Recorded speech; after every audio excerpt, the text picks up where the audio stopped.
And what's going on, everybody? Welcome into Crossbars and Zambonis off-season sessions, number 3. Good God. Can everybody exhale now? Is everybody okay? Jesus. What?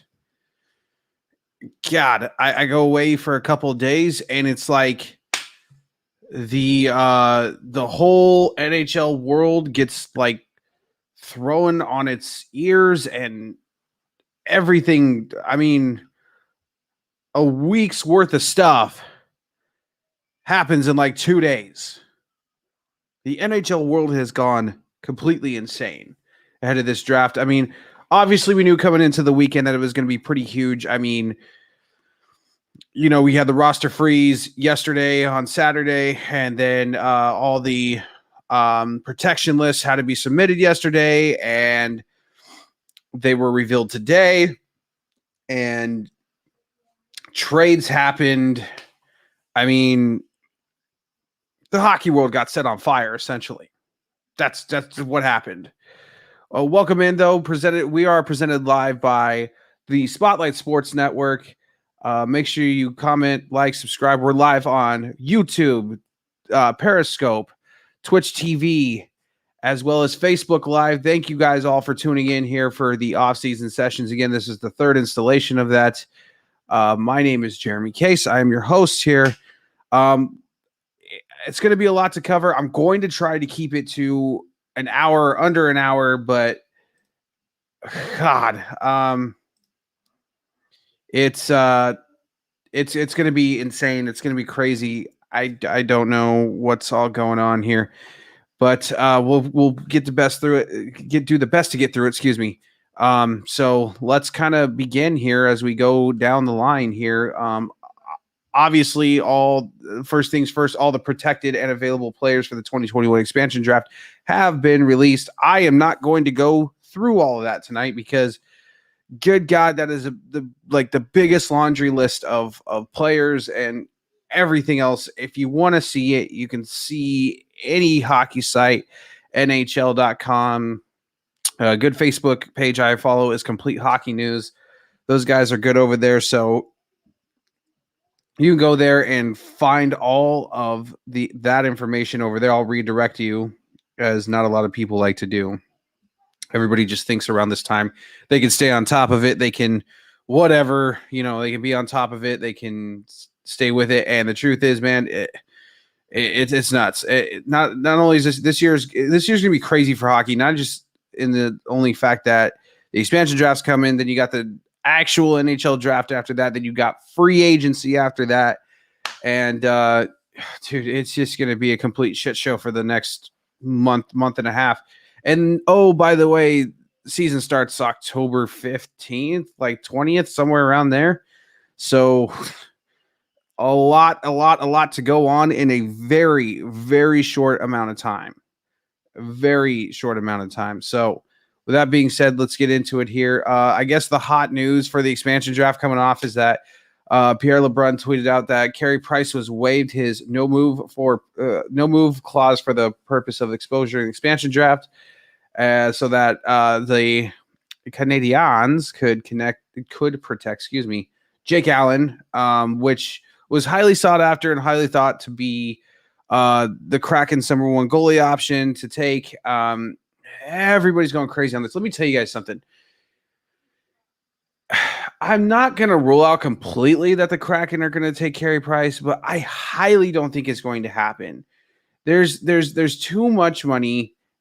There's too much money, too much term on Carey Price's contract for the Kraken to want to take that. I mean, an expansion team, your whole goal is to basically, kind of take short term and short money and everything. And, I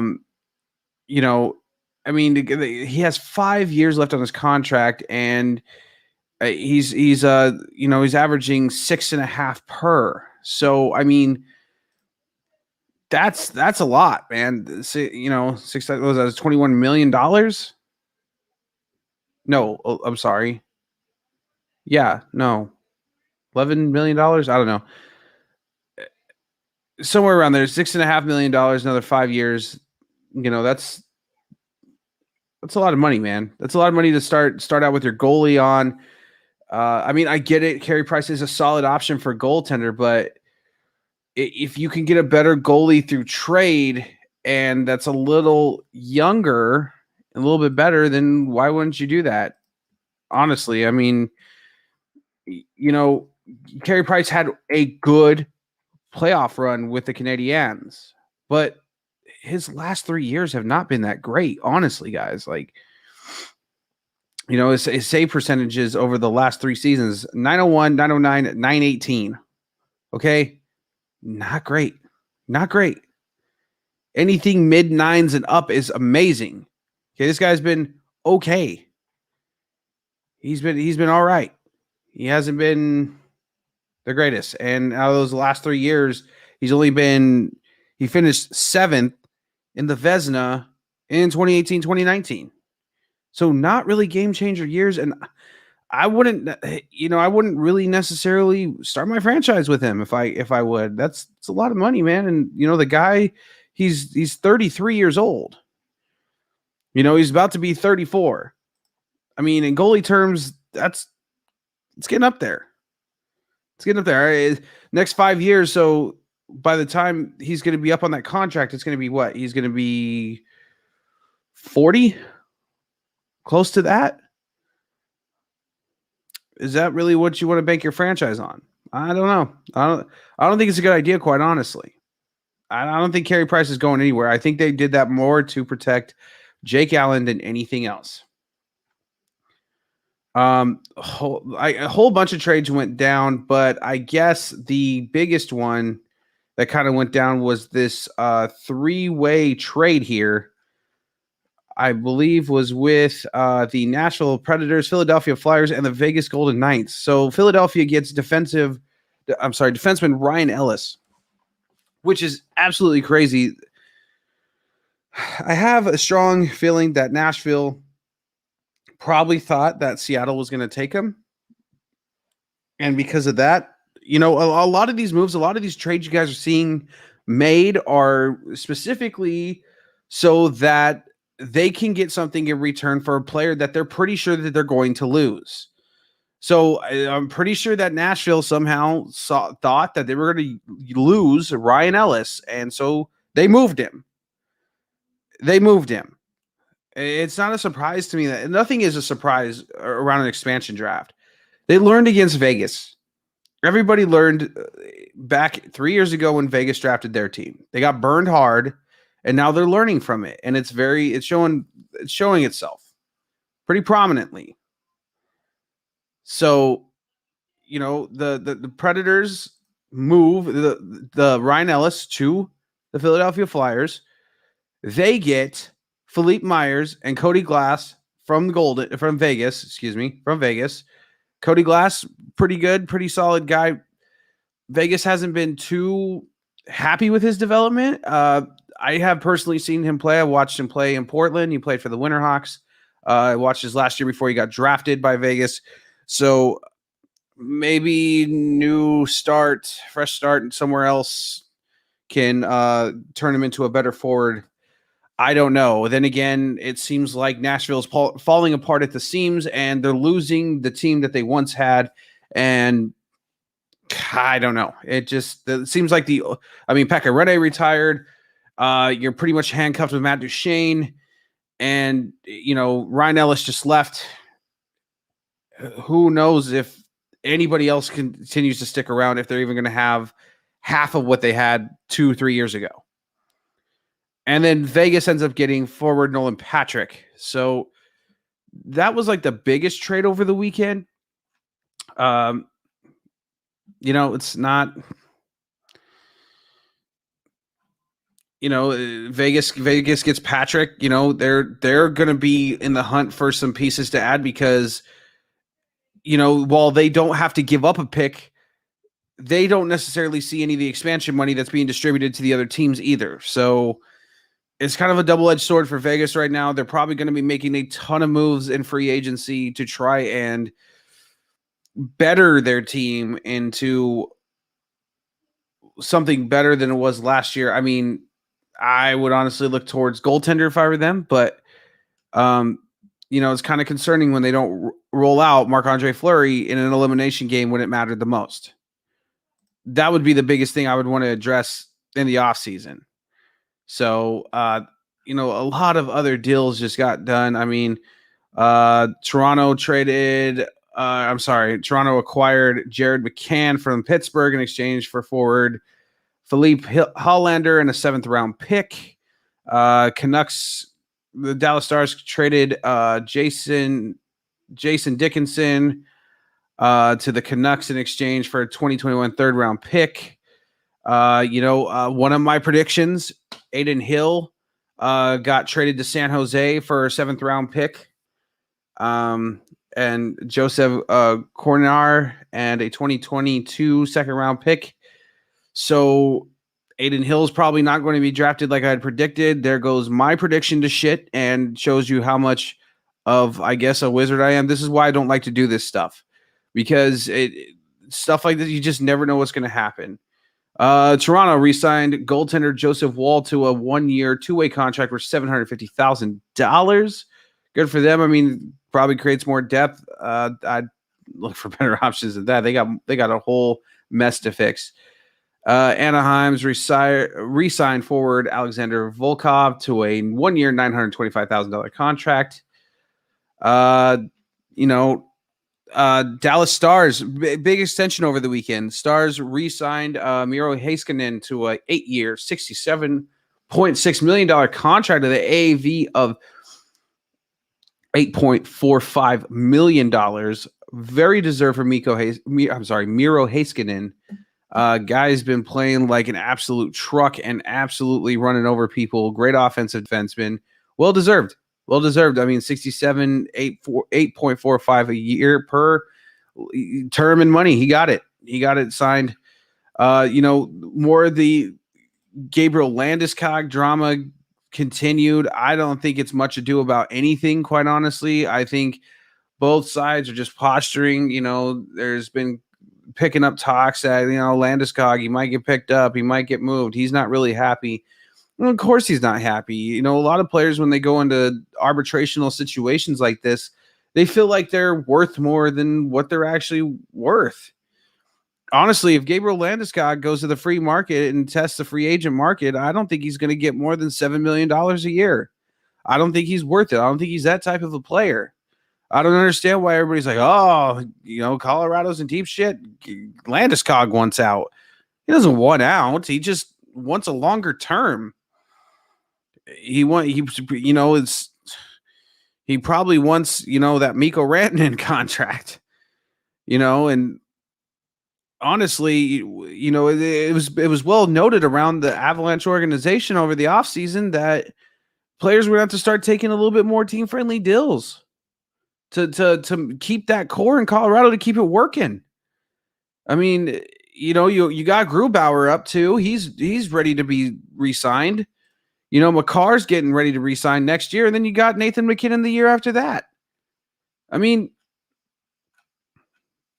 the players, I get the players want to get paid. I get Landeskog is a veteran, and now he wants to get paid. He took team-friendly deals over the last, 2 contracts, and now he wants to get paid. I understand that. But, I mean, isn't winning the Stanley Cup a lot more important? I don't know. That's just how I feel. Is winning the Stanley Cup that, important? I feel like it's more important. Quite honestly. I feel it's a lot more important. I honestly don't get it. I really don't get it. I don't get it at all. Moving on here. Another kind of big trade-ish. Red Wings get Nick Leddy from the Islanders in exchange for forward Richard Panik and a 2021 52nd overall pick. Leddy had been with the Islanders for a long time. A long time. I mean, he was a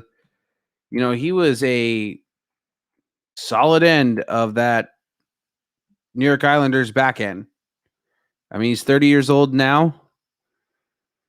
I mean, he's spent since 2015 with the Flyers. With the Islanders. Excuse me. So that's 6 years. Yeah, 6 years with the Islanders. You're pretty good, man. Nominated. As an All-Star. Lady Byng, 3-time Lady Byng nominee. Norris Trophy finalist. I mean, from everything I'm seeing here, he's a great offensive defenseman. I mean, he's been declining these last couple of years, but in his prime years, he's putting up 40, 46, 42 points a year. That's great. This is great from a defenseman.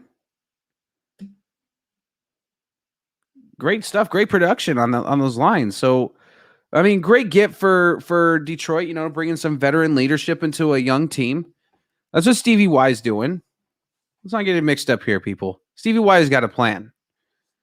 He's not no slouch. He knows what greatness looks like. Trust me. As an Avalanche fan, I understand that Stevie Y knows exactly what greatness looks like. There's there's no doubt in that there. Okay. Looks like defenseman Alex Edler is going to the free agent market after 15 seasons with Vancouver. Well, that'll be good. I mean, who wants to be in Vancouver right now? Honestly, who wants to be in Vancouver right now? Where are they going? Haven't been going anywhere anytime soon. I don't see them going anywhere. Huh. So, I mean, that's pretty much it for all of the big trade that happened on Thursday or Friday. The Devils got defenseman Ryan Graves for the Colorado Avalanche in exchange for forward Mikhail Maltsev and a 2021 second-round pick. Again, another move to get something back for Ryan Graves because the Avalanche had a good hunch that Ryan Graves was going to be snatched up by the Kraken. That's strictly the motivation behind 99.9% of these moves. Same with the Ben Bishop thing. He agreed to waive his no movement clause to be unprotected in the expansion draft. That's that way so they could protect Hudobin because they had an inkling that Seattle wanted Hudobin. Teams are going to do what they can right now to protect their future and to protect any type of depth they have. Because guess what? I'm telling you something right now. In this upcoming season, depth is going to mean everything. Okay? We're going back to an 82-game schedule. All right? 82-game schedule coming off a 56-game season. And oh, by the way, we have what do we have? 86 days till the next season? Yeah. Yeah, 86 days till the next season. Next season begins in 86 days. And you're going back to 82 games. Did anybody get a chance to watch the NBA this year? What happened in the NBA this year, everybody? Tell me what happened. Everybody got injured. Everybody got injured. I mean, we're looking at an NBA Finals with the Bucks and the Suns. Suns looking like they had it wrapped in the bag, and now the Bucks are coming back, and they're one game away from winning it.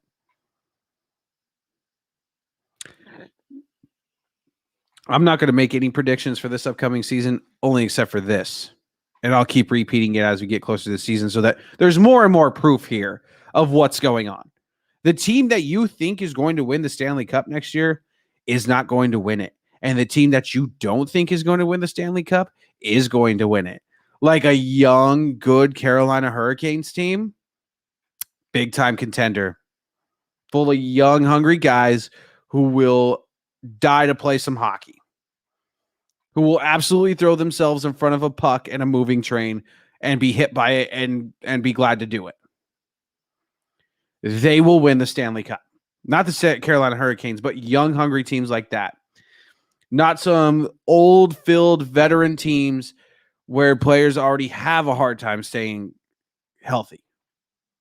It's going to be a team that nobody expects. It's not going to be the Lightning. They are not going to finagle themselves into doing what they did with the salary cap this year again next year. I guarantee you, Gary Bettman will not play that shit. He will not allow it. It will not happen, because if it does, he's going to step in and say, whoa, tea time. That's not allowed. You can't do it. Not okay. Because then it sets a precedent for every other team to do it. And then it's just like, hey, are we really playing hockey now? Or are we just like going to see how many times we can loophole the salary cap? Which, by the way, is still a flat salary cap, and we don't even know if it's going up or going down. So there's that teams also have to deal with too. And because of that, decisions, even harder decisions, are going to have to be made. So, yeah, it's going to be an interesting NHL season. Okay? It's going to be interesting. I promise you one thing. Here's a little cool piece of news that I found absolutely interesting over the weekend. It was posted on Friday. Alexander Ovechkin, right? We know this guy's good. Alexander the Great's won a Stanley Cup. He's close to breaking the Wayne Gretzky's all-time goal record. Not only is he probably going to do that, but Alexander Ovechkin has basically applied to get a PhD. Says right here, he gave a pre-defense of his scientific dissertation in front of the Federal Scientific Center for Physical Culture and Sports under the Ministry of Sports of the Russian Federation early on Friday. And it was unanimously recommended for a public defense. Ovechkin wrote his thesis on a comparative analysis of technical and tactical training for teams in North America and Russia. If Ovechkin is successful in his defense, he will become a candidate for his PhD in pediological sciences. Like, wow, right?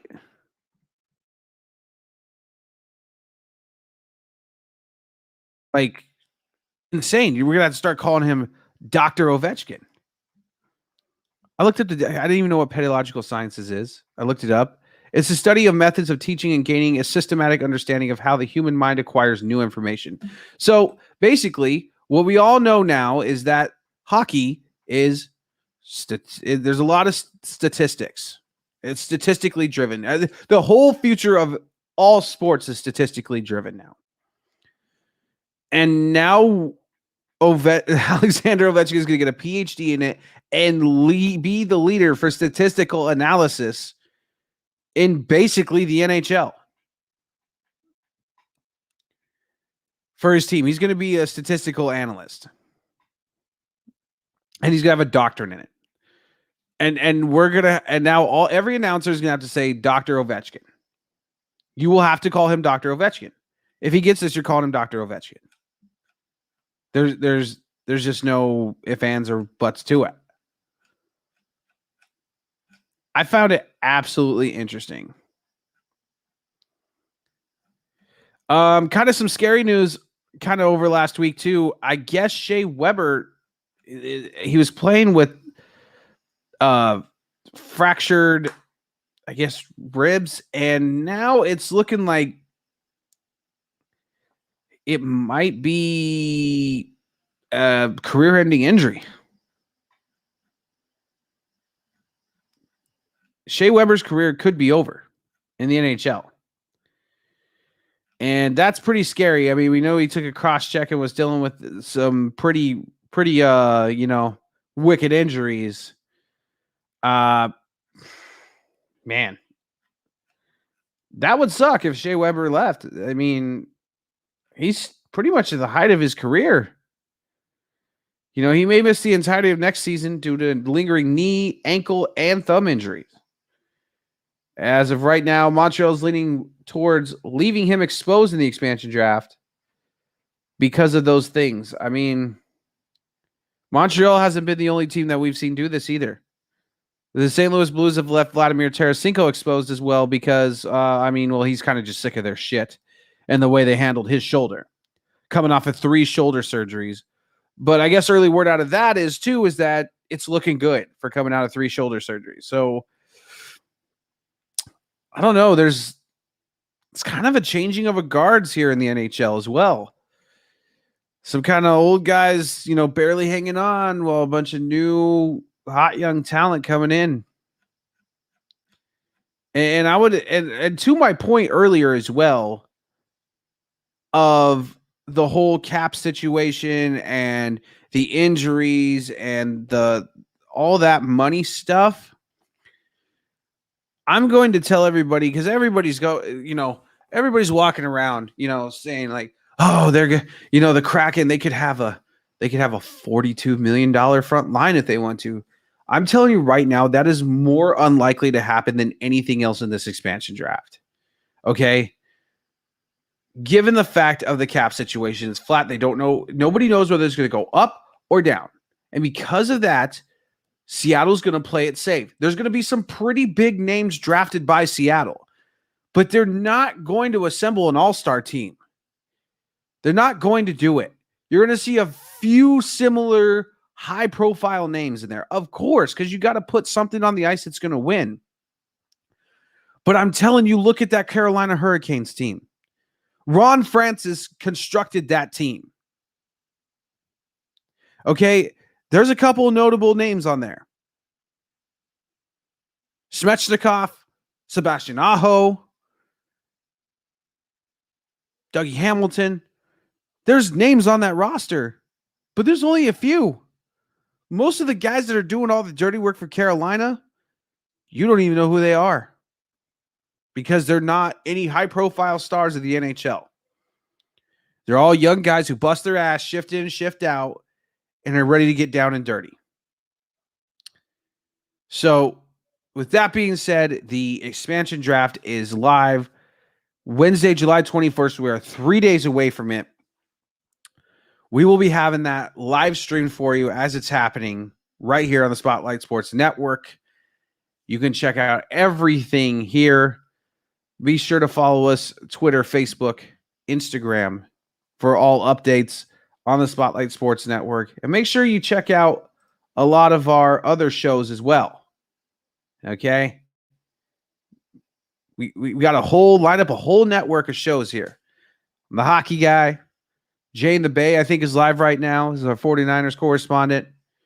Got Raiders talk for you guys. You guys like that. Jake Silva, Snake Sports Talk Show. He's on, I think, 2 or 3 times a week. You like all your sports, you come here. Spotlight Sports Network. That's where you come. Come to get all your stuff.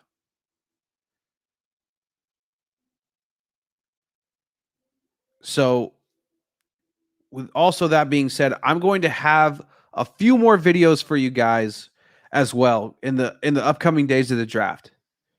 Everybody's doing their mock drafts. Everybody's doing all this other bullshit. Oh, I think the Kraken are going to take this, and this guy. Well, that's cool. I'm not an expert, and I'm not going to pretend to be, because that's not who I am. I love hockey. Don't get me wrong. I love hockey. I love following it. I love breathing. I love watching all the games. I love paying very close attention. But I also know my role, and I also know my lane. I'm a hockey fan. I'm not an NHL scout. Period. The top 5 picks in this year's actual draft, I couldn't even tell you who they are. I'm just a hockey fan like you guys. And let's be real with it. Unless you're an absolute nerd of the NHL, you don't know who they are either unless they pan out. And a lot of these guys don't even pan out in juniors. And come on, and a lot of them don't even get to see the NHL. If somebody told you that was an NHL casual fan like me and, watched it, but, wasn't like into it, told you they saw Sidney Crosby coming 5 years before he came, they're lying to you. They're lying to you, and they're lying to themselves. And they'll bullshit you just about anything in life. So, with that being said, the protection list got revealed today. Some surprises, Some surprises. We can go through some highlights, I suppose, of the protected lists and the available lists. I mean, obviously, Carey Price was a huge one. Shea Weber is kind of a huge name, surprising name. You know, Ben Bishop is kind of surprising. Tarasenko is a surprising name as well. The Anaheim Ducks left Ryan Getzlaf. Wow, that's kind of shocking. Ryan Getzlaf, huh? Unprotected. That's insane. From Coyotes, Rantanen, he got left available. He didn't get protected. That's one pick that everybody's suspecting Seattle will make too. Interesting stuff, man. Going down the list here. Boston left Tuukka Rask available. Yeesh. I mean, I don't think they're going to draft Tuukka Rask, but that's interesting to say the least. Very interesting to say the least. I mean, Calgary Flames, I'm not really seeing much there from them except of not seeing any really big names there on Calgary. Carolina left Dougie Hamilton. Interesting as well. Blackhawks left some okay guys out. Not really. Pierre-Edouard Bellemare has been left available by the Colorado Avalanche. So has Gabriel Landeskog. Don't think that the Kraken are going to take Landeskog, even though everybody else does. I don't see it at all. They're not going to. He's going to want to re-sign, and they're going to have to fight for his rights. Don't expect it. Just don't expect it. Max Domi left available by the Columbus Blue Jackets. That's very interesting to see. Dallas Stars, they left Ben Bishop, as we said previously. Blake Como, it's kind of a big name. Probably because of his age, they're not going to take him. Just interesting stuff here from some teams. James Neal left available by the Edmonton Oilers. That's crazy. Tyson Barrie also left free. You have to fight for his rights too, and trying to re-sign him. That's probably not going to happen. Oh yeah, Florida Panthers also bought out Keith Yandel's contract. Interesting stuff. They're going to just pay him not to play. That's really sad because Keith Yandel had the potential to be basically a hockey Cal Ripken Jr. and be an Iron Man. And the Florida Panthers and Joel Quenneville robbed him of that. What a shitty situation for Keith Yandel. I feel bad for that guy. Obviously he had the bad injury at the end of last year, but come on, man. There's something to be said about that. This guy's a good locker room guy. I'll tell you that much. Get the boys going really good. Don't ever sleep on Keith Yandel, okay? Don't ever do it. Carey Price, obviously, by the Canadiens. It's just there's like a whole shitload of stuff to like absorb by the protection list, and I'm not going to go through it all, but over the next upcoming days, I had mentioned this expansion draft. I'm going to have, rather than do an expansion draft for you guys, I'm going to do a history of Seattle hockey for you guys and kind of explain where it all started as a history here in Seattle, Washington for hockey to where we are now and how this Kraken came to be. So keep looking out for that on my YouTube channel, Crossbars and Zambonis. You can find that on YouTube. Please like and subscribe. Do that for me. Yeah, man, it's been a very, very interesting week to say the least. I don't even know where else to go or if there's any more news other than just trades, more trades. This guy being waived, a lot of draft situations. I will say though, because of all the draft picks that have been thrown around, it's going to be very interesting to see. It's going to be confusing, first of all. It's going to be confusing as shit with the draft, but it's also going to be very interesting to see how the draft ends up being because of all the picks that are being traded around and just thrown around. It's going to be insane, quite honestly. So with that being said, you guys, that is it for Offseason Sessions number 3 tonight. It's been a late night. Jeez, it's 9:36 here. It's probably like 1:00 in the morning on the East Coast. Everybody's probably tired of hearing me talk, but I am out right now. Okay, I got more videos coming within the week. Excuse me. Stay tuned. Tell a friend. Like, subscribe. Follow us everywhere. Follow the whole Spotlight Sports Network. Get your sports fix here. And with that being said, I will see you guys in the next video.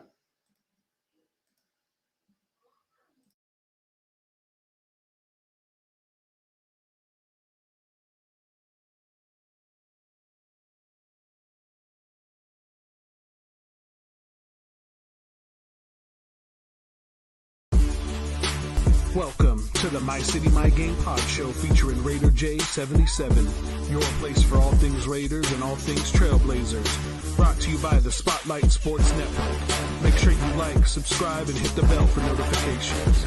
Now let's go. Do you like the Oakland A's? Are you a fan of the Golden Knights? Do you love the Los Angeles Chargers? Well then, my friend, you're in the right place. This is the Snake Sports Talk Show with your host, Jake the Snake Silva, brought to you by the Spotlight Sports Network.